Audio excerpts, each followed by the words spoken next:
बहुत टाइम से ही हमने प्लान कर रखा है कि मैं आप सबके साथ अपना इंटरव्यू एक्सपीरियंस शेयर करूंगी, जो कि मैं नहीं कर पा रही थी।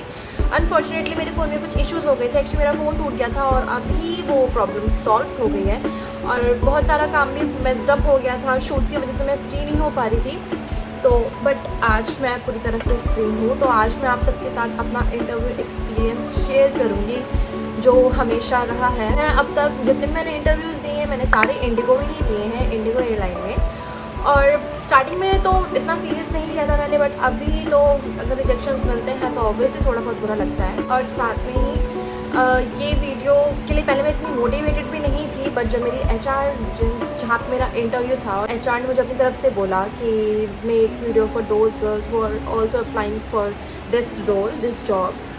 तो आई थॉट कि हाँ, मुझे बनाना चाहिए। और शायद मैंने एक स्टोरी भी डाल दी जिसमें काफ़ी सारी लड़कियों ने रिप्लाई किया था और आई वॉज लिटरली शॉक, क्योंकि मुझे कोई आइडिया नहीं था कि इतनी सारी लड़कियाँ मेरे साथ अप्लाई कर रही हैं। काफ़ी शायद जा चुकी थी और उनमें से काफ़ी थी जो जिन्हें कोई आइडिया नहीं था। तो मैं आज आपको उनमें से 3 से 4 चीज़ें, मोस्टली मेन चीज़ें मैं आपके साथ आज शेयर करूँगी। तो मे बी वो आपके लिए हेल्पफुल हो।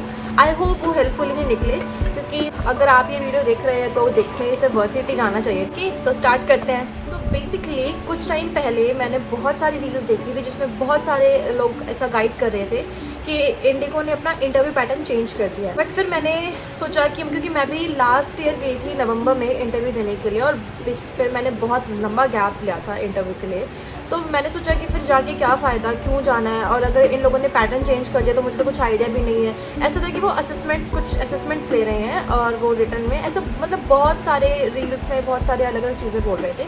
तो मुझे लगा कि पहले एक बार मैं जाके खुद देख लेती हूँ, तब शायद मुझे भी कुछ आइडिया हो कि इंडिगो ने अपना कोई पैटर्न चेंज किया है इंटरव्यू का या नहीं किया है। तो जो मेन चीज़ें हैं जो मैं शेयर करूँगी, सबसे पहले तो ग्रूमिंग, एंड उसके बाद आपका बिहेवियर, एंड देन उसके बाद कितने राउंड्स होते हैं इंटरव्यू के टाइम पे, आपके कितने राउंड्स होंगे, and the last is interview questions, कि वो इंटरव्यू में आपसे कौन कौन से क्वेश्चंस पूछ सकते हैं। और रिसेंटली जब मैं इंटरव्यू के लिए गई थी तब अभी कौन से क्वेश्चंस या कौन से टॉपिक्स चल रहे हैं। ग्रूमिंग से स्टार्ट करें तो ग्रूमिंग पे आप बहुत ही फोकस, मतलब बहुत ज़्यादा ध्यान रखिएगा, क्योंकि एयर इंडिया का तो मुझे नहीं पता, क्योंकि मैं एयर इंडिया में एक बार गई थी और मैं बिना दे के आ गई थी, क्योंकि वहाँ का क्राउड बहुत ज़्यादा और लड़कियाँ बिल्कुल भी रेडी होके नहीं आती है। मैंने खुद देखा है, वो ऐसे ही बस आ जाती है, कोई जीन्स टॉप में आ रही है, किसी को कुछ पता ही नहीं है कि एक्चुअली करना क्या है वहाँ जाके। काफ़ी लड़कियाँ ऐसे ही बस आके बैठ जाती हैं। तो वो बहुत ही मेरा बेकार एक्सपीरियंस था एयर इंडिया में, बट मैं भी शायद दोबारा एयर इंडिया में ट्राई करूँगी।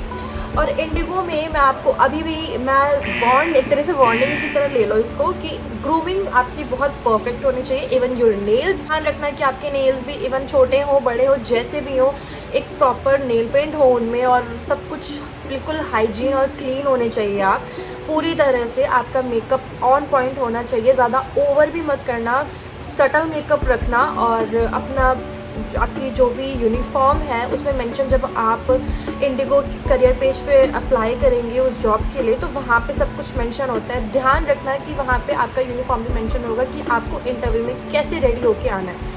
इस चीज़ का बहुत बहुत बहुत ज़्यादा ध्यान रखना, क्योंकि अब अगर आप स्कर्ट में कंफर्टेबल नहीं हो तो आप पैंट्स पहन के जा सकते हो। वहाँ पे वॉशरूम्स होते हैं, बहुत सारी लड़कियाँ वहाँ पे चेंज कर लेती हैं, तो आप चेंज कर लो। बट मैं आपको अपनी तरफ से सजेशन दे रही हूँ कि वहाँ जाके अगर आप ये सोच रहे हैं कि वहाँ जाके आप मेकअप करोगे, तो प्लीज़ इसे मत चूज़ करना। क्योंकि अगर आप वहाँ जाके मेकअप करने का डिसाइड कर रहे हो, वहाँ पे बहुत सारे कैंडिडेट्स होते हैं, ठीक है। वो सब इसी कोशिश में रहते हैं कि सबसे पहले हमारा नंबर आ जाए और सबसे पहले हम इंटरव्यू दे दें। और एचआर के पास भी इतनी एनर्जी नहीं होती है कि वो इतने सारे कैंडिडेट्स का इंटरव्यू ले। कि मैं भी अब तक जितने लोगों के कनेक्शंस में रही हूँ, उन सब ने मुझे हमेशा गाइड किया है कि जितना जल्दी हो सके जल्दी जाओ और अपना नंबर 1 to 50 के बीच में रखवाओ, क्योंकि उस टाइम जो एचआर्स होते हैं वो फ्रेश मूड में होते हैं, ठीक है। तो प्लीज़ ध्यान रखो कि वहाँ जाके अपना मेकअप मत करो, क्योंकि वहाँ के वॉशरूम में भी बहुत ज़्यादा क्राउड हो जाता है और लड़कियाँ बिल्कुल भी सीरियस नहीं होती हैं। मैं सच बता रही हूँ ये चीज़, मुझे वो लड़कियाँ कहीं से भी सीरियस नहीं लगती, क्योंकि जो लड़कियाँ यहाँ, कुछ के अपने प्रॉब्लम्स होते हैं, लेकिन बट मोस्ट ऑफ द लड़कियाँ बस यूँ ही आके वहाँ पे अपना टाइम वेस्ट कर रही होती है, मेकअप कर रही होती है। इवन तुम्हें जगह भी नहीं मिलती है, वॉशरूम वहाँ के बहुत छोटे होते हैं। तो प्लीज़ अपना मेकअप मैं तो यही सजेस्ट करूँगी कि घर से करके जाना। बेशक तुम्हें कुछ रखना है बाद में टचअप करने के, तो तुम लिपस्टिक और ये चीज़ें रख लो। अपने बैग में खाने पीने की चीज़ें ज़रूर रखना, क्योंकि अगर तुम जैसे जैसे इंटरव्यूज़ के राउंड्स क्लियर करते जाओगे तुम्हें बहुत भूख लगेगी और वहाँ से तुम कहीं जा भी नहीं पाओगे आसपास, क्योंकि मैं इंटरव्यूज़ दिल्ली में दे रही हूँ। तो दिल्ली में जितने भी अब तक मेरे वो लगे हैं, जितने भी वेन्यूज़ मिले हैं, आसपास कुछ भी खाने को नहीं मिलता, तो छोटे मोटे बार्स रख लो या फिर तुम ब्लिंकिट से कुछ मंगवा लो। बट ध्यान रखना कि तुम्हारी बॉडी में पूरी तरह से एनर्जी होनी चाहिए। ओके, ग्रूमिंग में सबसे ज़्यादा अगर तुम्हें स्टॉकिंग्स पहन रहे हो नहीं पहन रहे हो, बट यूनिफॉर्म में अगर वहाँ पे वैसे स्टॉकिंग्स इतने मेंशन नहीं है, but if you want to wear stockings you can. बाकी पैंट्स अगर तुम्हें पहन के जाना है तो पैंट्स में कंफर्टेबल पहन के चले जाओ, लेकिन वहाँ पे स्कर्ट्स, बेसिकली स्कर्ट्स इसलिए बोलते हैं क्योंकि जब BMI राउंड होता है आपका, तो BMI राउंड में वो आपके लेग्स चेक करते हैं, दैट्स वाई वो आपको स्कर्ट के लिए बोलते हैं। तो प्लीज़ अपनी ग्रूमिंग पूरी तरह से प्रॉपर वे में ग्रूमिंग करके जाइएगा। अपना आई शेडो ध्यान रखना, लाइनर मत भूलना, मस्कारा मत भूलना, ब्लश और फाउंडेशन, एवरीथिंग सब कुछ बहुत ही अच्छे से करना। और आप जो इयरिंग्स पहनोगे वो बहुत ही छोटे से पर्ल इयरिंग्स या फिर कोई छोटा सा स्टोन वाली इयरिंग्स डाल लेना, बट कुछ भी हैवी नहीं होना चाहिए। बहुत ही प्यारा सा सटल सा मेकअप करना अपना, कुछ भी ओवर ध्यान रखना।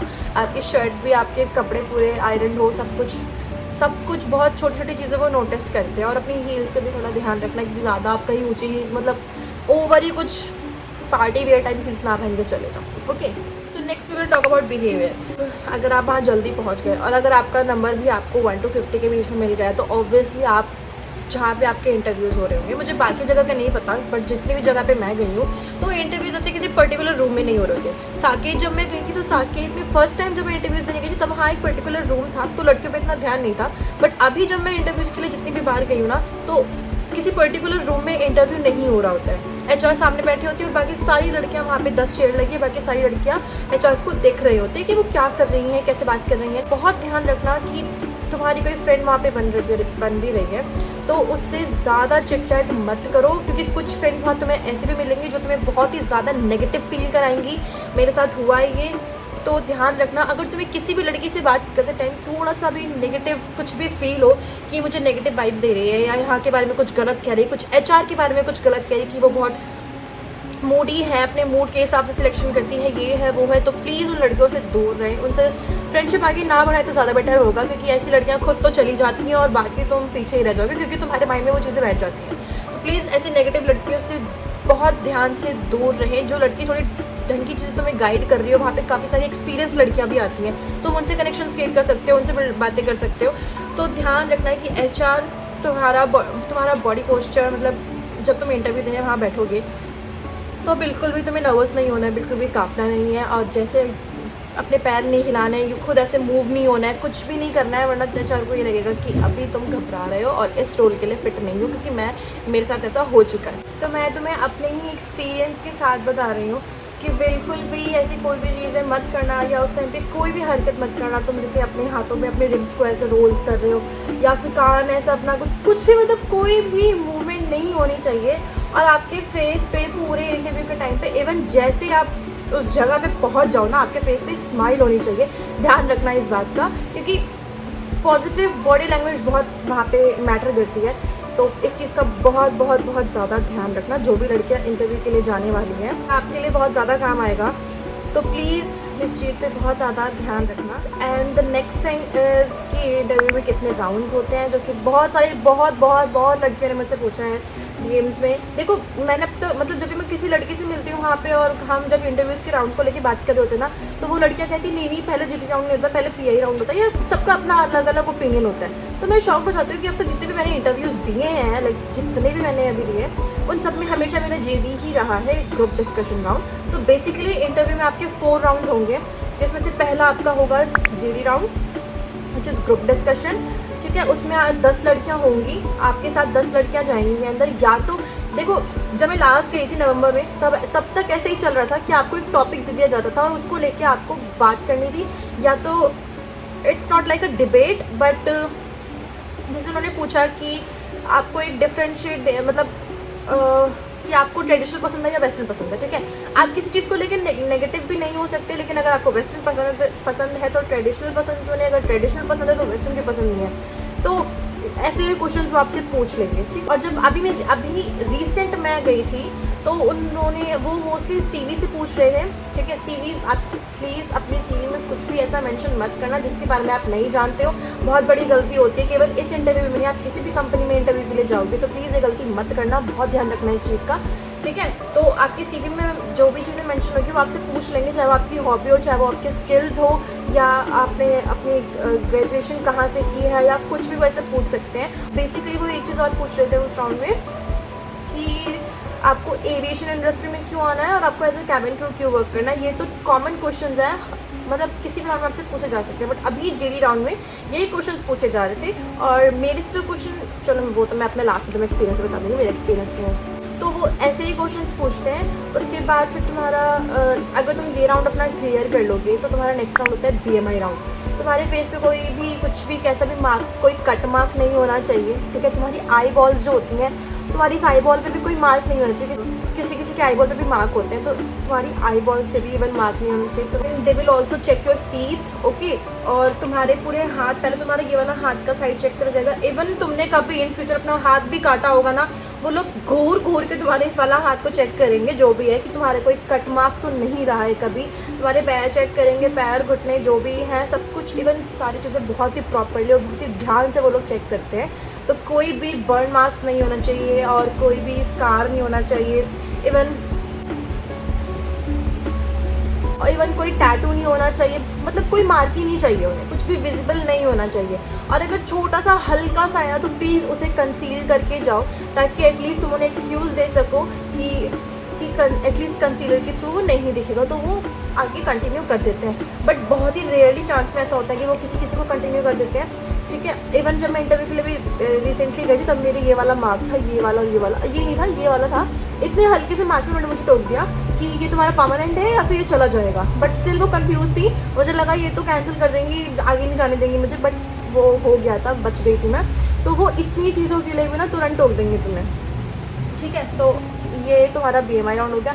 इफ़ तुम BMI राउंड क्लियर कर लोगे, तुम्हारा नेक्स्ट राउंड होगा कम्युनिकेशन राउंड। कम्युनिकेशन राउंड में एक HR होंगी जिनसे तुम बात करोगे, और वो तुम्हारी पूरी कम्युनिकेशन चेक करेंगे कि तुम कितनी बात कर सकते हो, कितनी नहीं। बीच में मेरे को जब कम्युनिकेशन राउंड से रिजेक्शन मिला था, तो मेरा रीज़न ये था कि मैं हेजिटेट हो गई थी और बहुत ही ज़्यादा नर्वस हो गई थी, क्योंकि मैं बहुत टाइम बात की थी, तो इस वजह से। और ये गलती तुम लोग मत करना। रिसेंटली उस इंटरव्यू में जो क्वेश्चन चल रहे हैं वो था आपको अपना ब्रीफली उनको इंट्रोडक्शन देना है और tell me something about your home town, और या फिर आपने अपना लास्ट वेकेशन कैसे सेलिब्रेट किया, या फिर आपका कोई हैप्पीएस्ट मोमेंट, या फिर आपका कोई सैडेस्ट मोमेंट, ऐसा वो कुछ भी पूछ सकते हैं। और इससे पहले जब मैं सबसे लास्ट ईयर इंटरव्यू देने गई, तब उन्होंने मुझसे पूछा था tell me something about women empowerment, और या फिर चाइल्ड लेबर, या फिर एजुकेशन सिस्टम।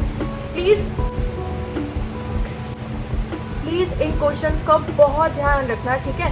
और मेरे पास ना क्वेश्चंस, मतलब मैं कभी कभी यूट्यूब से वीडियोस देखती हूँ ना, तो मेरे पास पूरी लिस्ट रेडी है क्वेश्चंस की। तो इफ़ तुम में से कोई सीरियस है और तुम सच में वो क्वेश्चंस चाहते हो ना, तो प्लीज़ लेट मी नो। मैं नेक्स्ट वीडियो बनाऊँगी तो मैं बिल्कुल उसमें वो सारे क्वेश्चंस तुम्हें भेज दूँगी, ताकि तुम्हें कहीं और से ना ढूंढना पड़े, क्योंकि सच में मैंने वो क्वेश्चंस ना पता नहीं कितनी वीडियोज़ देख देख के निकाले हैं, ताकि मुझे ना कहीं पे भी किसी और वीडियो में जाके मुझे ढूंढना ना पड़े। गूगल तो मैं बिल्कुल नहीं किया मैंने सारी जितनी लड़कियां एक्सपीरियंस लेके आ चुकी हैं, या फिर जो है इंडिगो एयरलाइन में जो जा रही है सारी वीडियोस देख देख के मैंने वो क्वेश्चंस निकाल के रखे हैं।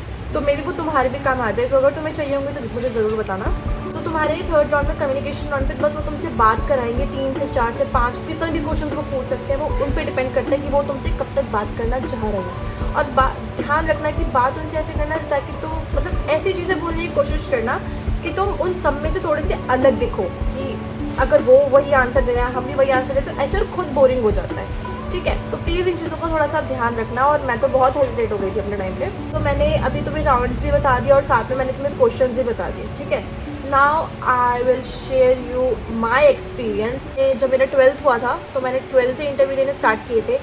स्टार्टिंग में मैं अपनी बेस्ट फ्रेंड के साथ जाती थी, बट हम दोनों बिल्कुल भी सीरियस नहीं थे, हम बस ऐसे जाके देख के आ जाते थे। बट बाद में उसने जॉब ले ली और मैं उस टाइम जॉब पे थी, बट मैं स्टिल इंटरव्यूज़ के लिए जा रही थी, क्योंकि मेरे को तो वही करना ही है। तो बीच में मुझे BMI में 2 से 3 बार रिजेक्शन मिला, जस्ट बिकॉज ऑफ मेरा वेट कम भी था, और BMI मेरा बार BMI से मुझे रिजेक्शंस मिल रहे थे, बट दैट्स ओके। मेरा एक्सपीरियंस ये था, देखो लास्ट ईयर से मैं स्टार्ट करती हूँ। लास्ट ईयर जो मेरा एक्सपीरियंस था उसमें मैं गई थी, फर्स्ट राउंड मेरा एक्चुअली मेरी CV में मेंशन है कि मैं ब्लॉगिंग करती हूँ, ठीक है। तो उन्होंने मुझसे डायरेक्ट पूछा कि what is a favourite hobby, and what you do in your free time. मैंने उन्हें अपनी हॉबी के बारे में बता दिया कि मैं कंटेंट क्रिएटर हूँ, तो मैं अपने फ्री टाइम्स में अपने ब्लॉग्स, अपने जो वीडियोज़ होती हैं उन्हें एडिट करती हूँ। यहाँ से बात करके कुछ भी क्लियर करना होता है कि आगे हमें कैसे काम करना है, क्या काम करना है, वो चीज़ें मैंने उन्हें बताई। और मैंने साथ में ही बता दिया कि फ्री टाइम में मैं डांस करती हूँ, या फिर कभी कभी मैं अकेडमीज ज्वाइन कर लेती हूँ, वहाँ जाके डांस करती हूँ, या किसी फ्रेंड्स के साथ कुछ क्रिएट कर लेते हैं हम। तो मैंने उन्हें ये आंसर दिया। तब तक उन्होंने मुझसे कुछ सामने से पूछ लिया कि मेरी सीवी में मेंशन था, वहाँ पे पर्टिकुलर लिखा था कि आई डू व्लॉगिंग, ठीक है। उससे मैम ने पूछा कि यू डू व्लॉगिंग, तब मैंने उन्हें कहा येस मैम। एंड वो जो फेस पर उनकी स्माइल आई थी, क्योंकि उन्हें वहाँ जितनी लड़कियाँ बैठी थी आई थिंक उन्हें कुछ अलग मिला, तो आई थिंक उन्हें भी शायद उस चीज़ में इंटरेस्ट आया। क्योंकि तभी मैंने इस चीज़ को नोटिस किया था कि जब तक हम उस ग्रुप में जो वो 10 लड़कियाँ बैठी हैं उनमें से जब तक हम थोड़ी खुद को अलग नहीं दिखाएंगे ना, तब तक HR को भी इंटरेस्ट नहीं आने वाला है। I am not even sure कि वो रियली इंटरेस्टेड थी कि नहीं थी, बट मुझे ऐसा लगा कि शायद वो उस टाइम पर थोड़ी इंटरेस्टेड हो गई थी, क्योंकि जब वो कुछ पूछ रही हैं और हर कोई एक सेम आंसर दे रहा है, इवन मैं खुद बोर हो गई थी वो आंसर सुन के, हर कोई सेम आंसर दे रहा है वहाँ पे, ठीक है। तो मुझसे भी वो सेम क्वेश्चन पूछा गया था, बट हर किसी के उसमें डांस मेंशन था कि आई डू डांस, और मेरे में भी वही था। तो मैं तब तक बैठ के सोच रही थी कि मैं ऐसा क्या बोलूँ कि मतलब मेरे में वो डांस मेंशन ना हो, बट मेरे पास और कोई उस टाइम पे आंसर भी नहीं था, और इतनी जल्दी आंसर क्रिएट करना बहुत मुश्किल हो जाता है। पर तुम अगर इंटरव्यू देने जा रहे हो तो तुम्हें करना पड़ेगा, वरना फिर क्या ही बोल सकती हूँ मैं, ठीक है। तो मैंने जब आंसर देना स्टार्ट किया था तब मैंने डांस को ऐड नहीं किया, मैंने अपना जो कंटेंट क्रिएटर है वो उसको मैंने अपनी हॉबीज़ में ऐड करा, मैंने वो करा। और साथ में तब मैंने जब मैं बिल्कुल मैं एंड वो बोलते एंडिंग पॉइंट पे आ गई, तब मैंने डांस को ऐड किया कि हाँ कि साथ में जब मेरे पास थोड़ा बहुत टाइम बचता तब मैं वो भी इवन मैंने कहा कि मैं अकेडमीज़ में जाके अपने फ्रेंड्स के साथ डांस प्रैक्टिस कर लेती हूँ, और फिर हम कुछ साथ में कोई कंटेंट क्रिएट कर लेते हैं, ठीक है। तो मैंने ऐसे बोला। और फिर उसके बाद उन्होंने वो जब ट्रैवलिंग के लिए ब्लॉगिंग के लिए पूछा था, तो ब्लॉगिंग के then she asked how much followers subscribers you have, तो मैंने उन्हें वो बताया, ठीक है। Then she said nice. तब उन्होंने मुझे अपनी तरफ से सजेशन दिया था कि उनके लिए भी वीडियोस बनाओ जो लड़कियां, मतलब उन्होंने मुझसे बेसिकली ये कहा कि शेयर योर इंटरव्यू एक्सपीरियंस, जो लड़कियां अप्लाई कर रही हैं इस रोल के लिए और इंटरव्यूज़ देने आना चाहती है, बट बहुत सारी लड़कियां नहीं आती जस्ट बिकॉज ऑफ उन्हें लगता है कि होगा कि नहीं होगा। बट ऐसा कुछ भी हार्ड नहीं है, अगर तुम थोड़ा सा पढ़ के जाओगे तो तुम आराम से वो इंटरव्यू क्लियर कर सकते हो, जो कि मुझसे नहीं हो रहा है, बट मैं करूँगी और अभी दोबारा जाऊँगी इंटरव्यू देने, ठीक है। तो जब मैं रिसेंटली गई थी, दोबारा गई थी अभी लास्ट ईयर के बाद में, जब इतना बड़ा गैप लेके मैं गई, और वही सेम HR थी उस इंटरव्यू में। और जब मैंने उन्हें इंटरव्यू दिया, जब उन्होंने मेरी CV देखी तो उन्होंने मुझे तुरंत पहचान लिया कि हम पहले मिल चुके, हमारी बात चुकी। मैं कही गेस में, एंड उन्होंने डायरेक्ट वो मेरी ब्लॉगिंग पे आए, उन्होंने मुझसे पूछा कि कैसे चल रही है आपकी ब्लॉगिंग। तो मैंने उन्हें बहुत ही परफेक्टली स्माइल करके आंसर दिया कि मैम अच्छी चल रही है, going good. And then she asked me कि सब्सक्राइबर्स गेन हुए या नहीं हुए, व्यूज़ कैसे जा रहे हैं, ये वीडियोस क्रिएट कर रहे थे ना। तो उन्होंने ये सारे क्वेश्चंस पूछे। और अगर तुम दोबारा इंटरव्यू देने जा रहे हो, अगर तुम मतलब वो HR तुम्हारी शक्ल जानता है, तो वो ऑब्वियसली ये पूछेंगे कि आपने अपने फ्री टाइम में दोबारा इस इंटरव्यू को क्लियर करने के लिए आपने खुद पे कैसे वर्क किया और क्या चेंजेस लाया आपने अपने अंदर। तो ये एक और क्वेश्चन ऐड हो सकता है आपके लिए, ठीक है। तो और लास्ट जब मैं एक इंटरव्यू में गई थी तो उसमें मुझे बहुत ही ख़राब एक्सपीरियंस की लड़की मिली थी। वो लड़की इतनी नेगेटिव थी, उसका वो 24th इंटरव्यू था, ठीक है। आई डोंट नो वो था भी कि नहीं था, बट उसने मुझे इतना डिस्टर्ब कर दिया था, इतना ज़्यादा डिस्टर्ब कर दिया था, मेरा मतलब उसको चाटे लगा दूँ। लेकिन छोड़ो वो बहुत नेगेटिव लड़की थी। उसने उस HR को लेके मुझे इतना कुछ फोर्थ राउंड में जाने वाली थी, उसने देन जब मैंने HR की शक्ल देखी तो उसने मुझे डरा दिया कि यार ये ना बहुत मूडी औरत है, अपने मूड के हिसाब से लेती है, ये करती है वो करती है। तो प्लीज़ ऐसी किसी भी लड़की की बात ना सुने, कोई भी HR ऐसा नहीं होता है, वो बस अपना इंटरव्यू जैसे कि नॉर्मल इंटरव्यूज़ होते हैं वो भी अपना इंटरव्यूज़ ले रहे होते हैं। तो प्लीज़ ऐसी लड़कियों से बहुत ही दूरी बना के रखें, मेरा तो यही सजेशन है। बाकी HR जैसे कुछ भी नहीं होते, सारे HR बहुत ठीक है। जो दिल्ली में इंटरव्यू दे रहे हैं तो 2-3 वेन्यू ही मिलते हैं, या तो एरोसिटी या तो साकेत, या तो फिर अभी एक रिसेंटली एक और है, मुझे उसका नाम याद नहीं आ रहा। तो ये था अब तक का मेरा इंटरव्यू एक्सपीरियंस। आई होप कि आपको पसंद आया हो। और साथ में मेरी बात ध्यान से सुनना, कुछ ऐसे मेन अकाउंट्स हैं, कुछ यूट्यूब चैनल्स हैं और कुछ इंस्टाग्राम अकाउंट हैं जिन्हें मैं अपने डिस्क्रिप्शन पे मेंशन करूँगी। प्लीज़ जो लड़कियाँ सीरियस हैं वो जाके उन्हें फॉलो कर सकती हैं, सब्सक्राइब कर सकती हैं, ठीक है। वो तुम्हें बहुत अच्छे से गाइड करेंगी, जिनसे मैं खुद उनकी वीडियोस देख के सीख लेती हूँ। और बाकी तुम्हें अगर क्वेश्चंस की लिस्ट है, क्योंकि मैं सच बता रही हूँ, तो मैं बहुत ढूंढना पड़ेगा, मेरे पास ऑलरेडी पूरी लिस्ट रेडी है, मैं पहले क्वेश्चन तुम्हें शेयर कर दूंगी, अगर तुम उसके आंसर्स खुद कर सकते हो तो ठीक है, क्योंकि हम सबके आंसर्स हमें ही पता होते हैं कि हमें कैसे देने कैसे नहीं देने जवाब, ठीक है। बट स्टिल अगर तुम से किसी को फिर भी आंसर्स देने में भी प्रॉब्लम हो तो मुझसे पूछ सकते हो। और अपनी CV बहुत ही अच्छे से रेडी करना और बहुत ही परफेक्ट ग्रूमिंग रखना, अपनी बहुत जितनी भी चीज़ें मैंने आज तुम्हें बताई है सारी चीज़ों का बहुत ही परफेक्ट तरीके से ध्यान रखना। और इससे पहले इंटरव्यूज़ की डेट्स क्लोज हो, प्लीज़ इंटरव्यू देने जाओ जितना जल्दी जा सकते हो, क्योंकि बाहर का कुछ पता नहीं है कब, क्योंकि जब मैं एयर इंडिया के लिए गई थी और वहाँ से इतना ख़राब एक्सपीरियंस लेके आई थी। अभी मैं एयर इंडिया का वेट कर रही हूँ, बट अभी एयर इंडिया के बिल्कुल ही सारे इंटरव्यूज़ क्लोज चल रहे हैं। तो प्लीज़ प्लीज़ प्लीज़ ध्यान से जाओ और सारी चीज़ों को ध्यान में रख के जाओ। और अगर कोई लड़की ऑलरेडी किसी एयरलाइन में है, जिस एयरलाइन में तुम्हें जाना है, तो वो सीरियसली वो तुम्हें गाइड करती रहेंगी। अगर तुम उनसे बस बात करने की कोशिश करो, उन्हें DM करो कि दी क्या आप मुझे इस चीज़ को लेकर गाइड कर सकते हो या ऐसा कुछ ऐसा, टू बी ऑनेस्ट वो तुम्हें गाइड कर देंगे। मेरे खुद नोइंग में कम से कम 3 से 4 हैं और एक दी है मेरी, वो शायद चंडीगढ़ साइड रहती हैं, अभी वो दिल्ली में रिसेंटली रह रही हैं, तो मैं शायद उनसे मिलूंगी भी और उनके साथ मिलकर व्लॉग भी बनाऊंगी फॉर श्योर, ठीक है। तो और वो मुझे हमेशा गाइड करती रहती है। और एक और है जो एयर इंडिया में है, अनाश्वर्या नाम है उनका, वो भी मुझे गाइड करती रहती है। तो सब गाइड कर देते हैं, आपको बस बात करने की देर है, आप उनसे बात करोगे वो आपको बहुत अच्छे तरीके से गाइड करेंगे और आपके लिए बहुत ही बेनिफिशियल होगा वो। तो that's all for today, I hope you like this video. और प्लीज़ क्वेश्चंस के लिए मैं बार बार बोल रही हूँ, तुम्हें चाहिए होगा तो मुझे बता देना। डिस्क्रिप्शन पे सारे अकाउंट्स मेंशन है, बाकी चेक करो और उन्हें सब्सक्राइब फॉलो जो करना है करो। और मेरे इस चैनल को तो मत भूल जाना, मैं ही तुम्हें बता रही हूँ, तुम मुझे भूल जाओ करना, ठीक है। तो आज के लिए बस इतना ही था। आई होप तुम सबको पसंद आया होगा और आई होप तुम्हें कोई नॉलेज मिली होगी। तो मिलते हैं नेक्स्ट वीडियो में। वैसे तो एक रिसेंटली ब्लॉग आने वाला है, लेकिन अगर तुम्हें किसी और टॉपिक्स पे कोई वीडियोस चाहिए तो do let me know in the comment section. Comments करो वहाँ जाके और मुझे बताना मत भूलना कि तुम्हें नेक्स्ट वीडियो किस पे चाहिए। ब्लॉग्स तो आते रहेंगे, उसकी टेंशन मत लेना। बाकी तुम्हें किसी और टॉपिक्स पे वीडियो चाहिए तो जस्ट लेट मी नो। तब तक के लिए bye bye, see you in the next video guys.